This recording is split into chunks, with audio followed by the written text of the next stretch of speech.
Need to rebuild the rear end. Way more play. Whenever I go in second gear and it was really cold, it would grind second. Playing with the gears a little bit. No idea, guys, he was going to reveal the engine. I'm going to release the name of the new car for you all. Hello and welcome to Gearhead 704. I'm Matt, and today I'm back at Fox Mustang Restoration again, and we're going to do a few things. One of them is in the thumbnail of the video, so definitely stay tuned for that. Got a big, exciting announcement about that person's car. But the other one is getting ready to go to the show Pits, Ponies in the Smokies, and we're trying to take a look at how Tar Heel is doing. TarHeelFox is my convertible. Been on the channel a lot before. Gonna take a look and see how things are doing since we replaced the engine. Also, since the oil filter fell off, we fixed it. We fixed what the problem was, and I got really lucky that the engine didn't blow up. But yeah, we're checking things out, looking underneath, wanting to make sure that everything's still looking okay. I've had a little bit of oil leak. You guys can see it's pretty smudgy. Matt, I'm thinking this was, you were telling me it's probably just from the oil filter when it fell off. Oil doesn't get washed off by rain, right? Yeah, oil's not going to be washed away by driving around in the rain, so it'll definitely, hang around, and the more dirt it collects, the more it'll hang around. But you were saying you were seeing drips. I went ahead and I went over all the seals and valve covers, everything that could have leaked oil. All the seals are still dry. And obviously, your oil saturation is in this area right here. Yeah. So that's where the oil filter here's where it's really bad. See, I just want to get dirty today, basically. But you can check that off your list. Yeah, done. That's from your oil filter coming off, plus, just messy oil changes and stuff that can do that. The one fluid that the one issue I did see that wasn't related to the oil is that your power steering pump is leaking just a little bit. But that's it's way up in there, guys. But you just pulled some off, and that's and it's actually it'll run down your power steering hose. Oh, so this is the return power steering, or the low pressure power steering. I thought we got a new hose too. We did, so that's already that oil soaked from that. Yeah. So and that's not going to be from your oil filter issue, because if you're thinking about you driving down the road, the oil's going to blow this way. So that is leaking from the pump down here. We'll just need to get you a pump. I mean, it's not bad enough. I mean, I don't think you'll have a problem getting two pits. We're looking pretty good. I need to pressure wash this basically to make sure, but you even looked back here. Yep. This is looking pretty good. This is probably more blowback, more oil. Right. You can see that's not even really that fresh. It's more of just, a light accumulation with some dirt mostly. And I've been driving it. I've been driving my car. That's what they're made for. So, but if you see, the further up you go, the drier it gets. Yeah. So that tells us that it's not coming from up there. It's coming from here, from the front back. This is just probably from the oil filter blowout. If you were to wipe that off and pressure wash this, you probably wouldn't see anything. Okay. Again. So maybe we'll do that before pits. We got like one more week, I think, Matt, before we have to go. Yeah, so. I just got to get my pressure washer over. Yeah, that's all. We looked through everything, but we did find another problem. Well, one thing we should tell them, drive shaft. You guys remember we replaced this drive shaft a little while ago, and Matt, I've got some good news. Well, you showed me the first part of the good news. I guess is, look, we had no more leak. Right. New seal, new drive shaft, no more leak. Yeah. If you remember last time, this was a new transmission with a new drive shaft, but the drive shaft was wrong and your seal was leaking really bad. Right. And I can't remember if I said in that video, I know I told you, but whenever I go in second gear and it was really cold, it would grind second a little bit. So bad that I got to the point I didn't want to go in second gear when it's cold, which you shouldn't do that with your car. Right, that's not what you buy a brand new transmission for. Right, almost $3,000 transmission. But that has gone away, and I think you had the theory of why it was warmed up, it would be better, is metal expands when it's warm, so maybe that's why it was okay when it was hot, maybe. Yeah, that may have been it. We know there was a problem though. Right, definitely. Either way, the drive shaft was too long, and it was actually jamming the output shaft of the transmission into the front of the transmission. Yeah. So, and if you think about it, every time the suspension went up and down, it was like taking a hammer and pounding the gear like that. Absolutely needed to be fixed. We got a great fix for it, and it seems to be working perfectly. It is. And your second gear shift? Second gear shift is perfect, and I've been kind of like getting on a little more because, engine resealed, regasketed, everything's been working great, car's been running great. We got a new problem, Matt. And you already know what it is, so let's bring them into this problem. Let's move back here. We're at the back, Matt, and you were riding in the car with me today, and you kind of heard it, just getting on it. And you had a pretty heavy clunk out of the rear end. It was definitely the worst I had heard from before. We knew before we were probably going to have to rebuild the rim, but it wasn't that bad. It wasn't that bad. It's one of those things. I guess it wasn't that bad. It was getting there. It was worn out. So what it was is you had play. You were basically backlash in between your ring gear and pinion gear. So You know, you could have, you know, I think just a couple of 10,000ths or 8,000ths, just a little bit of a wobble there, but not very much. Shouldn't be able to go, you know, clunk, clunk, and actually get a good twist on it. Well, when we did your drive shaft, there was definitely a little bit of play there. Told you need to rebuild the rear end. Yeah. So now we just put it up. I went ahead and went and checked it again, and it is significantly worse. Yeah, way more play. So my guess is that you were playing with the gears a little bit more. I mean, well, you can use second. As you would. Second's fun. That's true. But being that it was already worn out, and you've got a higher horsepower motor, that was already worn out, and the wear is expedited. It's wearing out very quickly. Unless you want to rebuild the rear end before pits, gotta take it a little bit easier. Yeah. I got a granny shift, y'all. No granny shifting, double clutching like I should, or something fast and furious like that, Matt. I don't know. Something like that. Granny shifting, not double clutching. But I gotta take it easy. Rear end definitely. You already told me it had to be rebuilt, but it has to rebuilt like now, basically, almost. Pretty close. It's one of those things like to continue playing with it, you would probably blow it out while it pits, and you don't want to blow out a rear end, especially at high speed, because these things, when they blow out, sometimes they lock up. Yeah. So we want to avoid that. So I get to rebuild another rear end, guys. So that's gonna be fun. I don't know. We're talking about other things though, Matt. Maybe like maybe that thing needs an IRS and it has a solid axle. I need a solid axle. I've never done an IRS. That'd be fun. Who knows? Stay tuned to the channel for that. Speaking of the SSP, Matt, there's one more thing I want to show them, and has to do with this. So let's do that real quick. Before I show you the new goodies I got for the SSP, though, got a special surprise to show you inside. Has to do with the thumbnail and title. One of the things that Fox Mustang Restoration does is coupe quarter window restorations.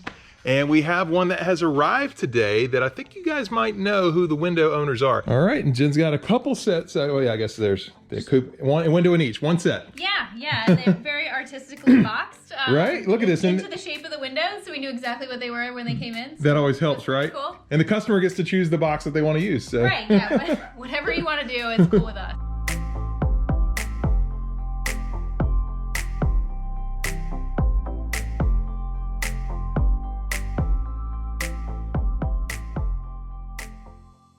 There's the first one.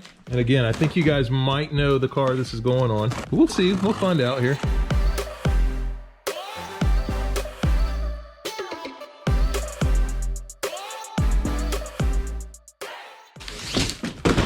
All right, we got this set of coupe quarter windows.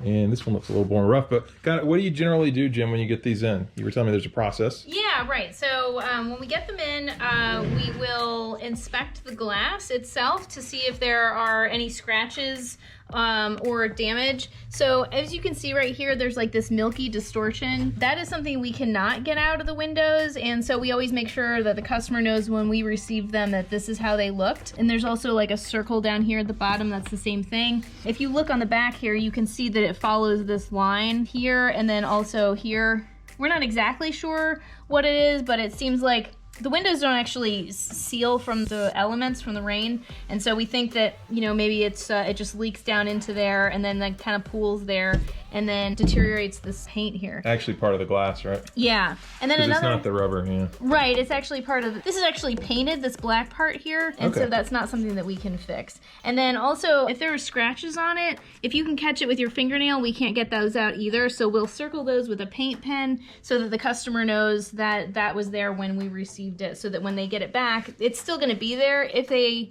ordered the polish with it, this will be reduced somewhat. It'll get a little bit better, but it's still there, right? It'll still be there to some degree. All right, so we'll go ahead and mark those imperfections up, or Jen will. We'll show you what that looks like afterwards so you get an idea. And then, Jen, I think we're going to call the owner because maybe they might know who it is.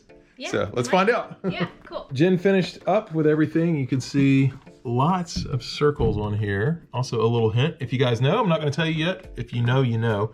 But this is, I guess you just circled all the imperfections, Jen, it looks like. Yeah, I sure do. I circled where the glass is scratched, and then I also circled, you can barely see it here, but where the distortion is in the black area. Yeah, but I mean, that's the attention to detail. You know, you can barely, I couldn't have made this out, honestly, unless you pointed it out, but you guys are taking it to that level. Yeah, for sure. Yeah. I mean, I want the customer to know what it looked like when we received it. So we email pictures to the customers so they know what it looked like when we got it. Okay, yeah, so you'll just do this. What we saw when, you know, when it received. Yeah, you do the same thing and just send them the pictures and like, this is what you're dealing with. Yeah. Now you said to me one thing too, you thought that these could get a little bit better, but how much of this is really going to come out that you circled? If you get the polish, then that will take care of any surface scratches, the ones that aren't really deep that a fingernail can catch. So it'll completely eliminate those, but the ones where it's a deeper scratch, it'll somewhat eliminate those, but not completely. So that's why we circle it, because it will still be there when we return it to the customer. Okay,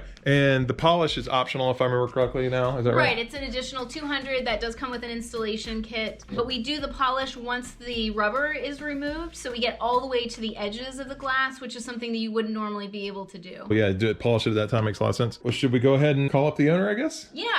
One more thing I wanted to mention is that you can see that we put the name on the front of the window. We also put the name on the back of the window. Okay. And this area is something that is never touched in the process. At the end of the process, this will still be on there, and so they'll know that they're getting their original windows. Okay, yeah, when they receive it, they can tell. You put that in right at the beginning.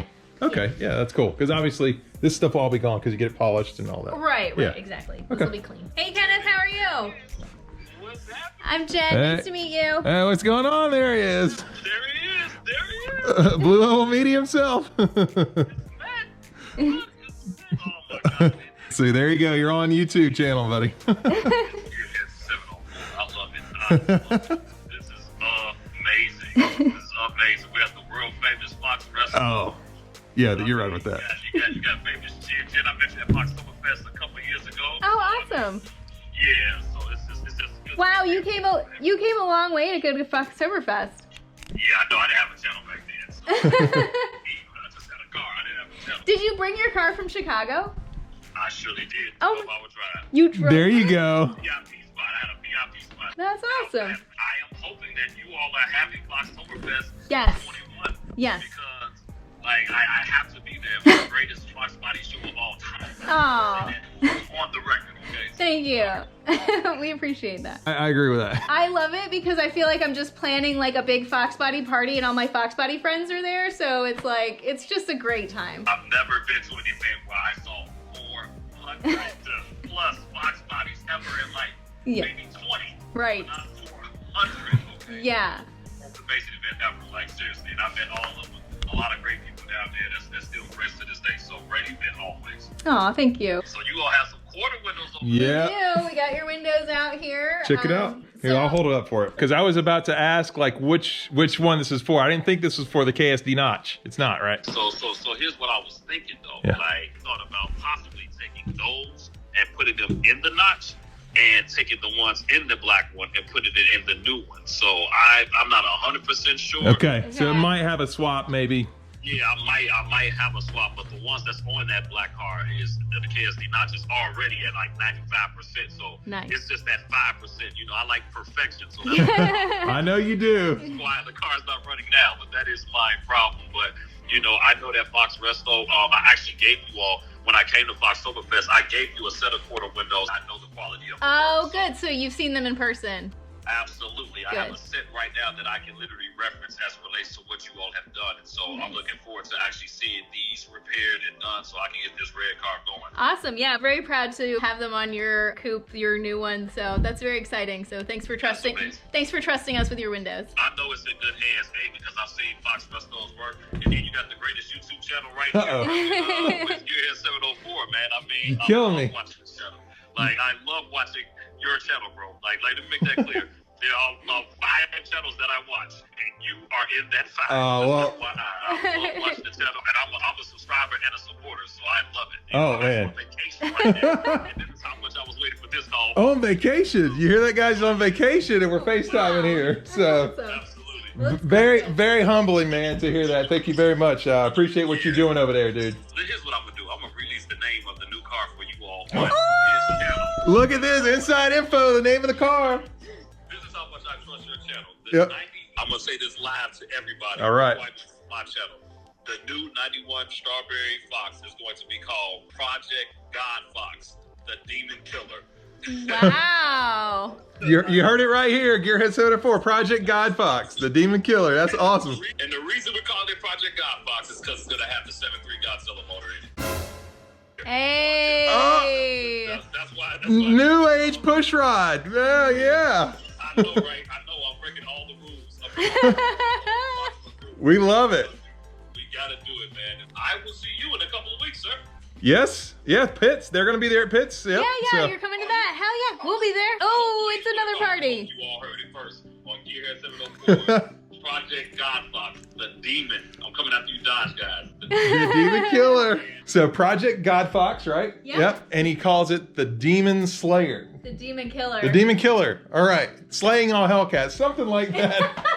I know he's going after the Dodge folks. He clearly said that. Yes. And he's putting the 7.3 Godzilla pushrod, which is Ford's new pushrod engine. Wow. Yeah. That's exciting. So it's a lot of horsepower. It's going to be fun. Yeah. So, and your windows, well, his windows, but your refurbished windows are going to be on that car. Yeah, that's exciting. We're Yeah. really proud to have our windows on his car. For Yeah. sure. Oh, yeah. That's so cool. So if you guys don't already know his channel, definitely check it out. I have a link down in the description below, and you can see the car that he's talking about. It's going to be cool to check out. And he's going to be at Pitts. He told us he's going to be at Pitts. Yes, that's So, really exciting too. We can all hang out. This will definitely be up before Pitts. So we'll see you there, Kenneth Shaw, if you're watching, and anybody else, check out his channel. Watch the project. He doesn't mess around. He likes horsepower, so it has some nice quarter windows for sure. Yeah. So that was pretty cool to see Kenneth Shaw. I had no idea, guys, he was going to reveal the name of the car and the engine and all that. Yeah, I'm kind of shocked. So he's doing awesome stuff. Ford's new pushrod 7.3 liter Godzilla motor going in that car, in that coupe, in the strawberry coupe. That is wild. But anyway, let me get over here to Matt, and we're going to show you what we got for the SSP. SSP is still over there in shambles. Don't worry about that. Still buying parts for it, but yeah, let me show what we got. All right, what we got here, guys, is rear sway bar. And for the SSP, we've got an adjustable rear sway bar, so check that out. And look, it actually looks a little thicker. Matt measured it's about 1/10 of an inch, I believe. Yep. But it is adjustable, so I think only have a couple adjustments here. I think you can move this in and out, Matt, is what I'm believing. It looks like it. Yeah. It'd be 1/10 of an inch in diameter. Diameter. Okay. See, that's why I got Matt here to straighten me out on that stuff.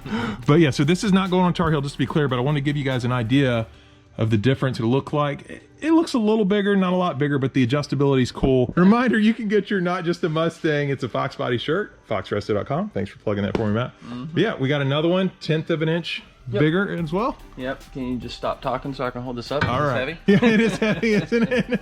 But there you go. So this one's a little bit harder to see the difference, but it should make a big difference on the track. So we'll find out. I mean, it is heavy. So good job here, right? Yeah, he knows. We were going to do one more thing, guys. We're going to put in some rack limiters in the front because I was having some rubbing issues in TarHeelFox. Turns out I already have rack limiters. Didn't know that. Already have them. So we're not going to put more in there. But yeah, that's it for this one. Getting ready for Pitts, as you can see. One other thing is I'm not going to change the heater core out because I want to do a lot of other things at that time, and I didn't have enough time to do it all. I kind of want to do a full interior refresh when I do that. So I'm going to do the heater core at the same time as I do all the rest of the interior. If you enjoyed this video, please hit the like button. If you're stopping in for the first time, please subscribe because I do upload 2 times a week, every Sunday and Wednesday. And that's pretty much it. We'll see you here next time on Gearhead 704.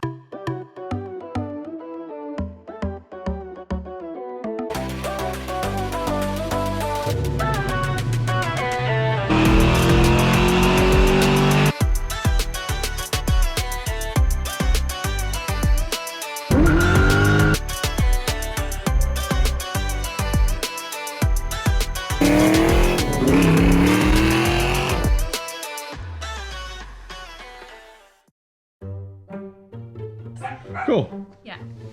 Hi, Lily. We got both sets out here, or both sets. I keep wanting to say 2 sets. It's got to be in bloopers. All right, anyway. Steel by itself is strong, so adding 1/10 of an inch can probably add more than what we're just assuming. Yeah, I mean, if you can add 1/10 of an inch to anything, people typically want to do that. So. They make pumps for that. Bloopers! You can get your Gearhead 704 shorts. 704? 704.